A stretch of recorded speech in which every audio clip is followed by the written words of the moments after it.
Where do you even start to think about business valuations? I mean, there's always multiple metrics that you could think of to potentially value a company.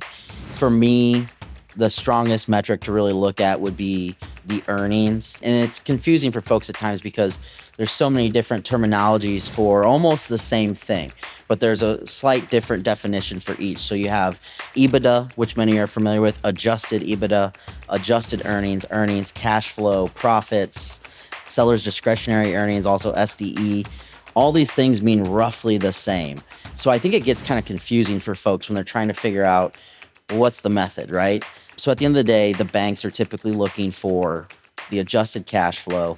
And then based on that amount of adjusted cash flow, they're going to apply a multiplier to it, also dependent on what industry you're in. Certain industries that have a low barrier to entry, you'll typically find the multipliers will be lower. So, if a recession comes and I lose my job, but I have a pickup truck and I have a lawnmower, and if I can start a lawn mowing company over nothing, well, I might do that to help pay the bills, right, during that tough time. So an industry like that typically doesn't have a really high multiplier. Now, if I'm in manufacturing and I've got $1 million worth of equipment just to produce my product, well, that's a big barrier to entry. So you'll typically find that companies like that may have higher multipliers.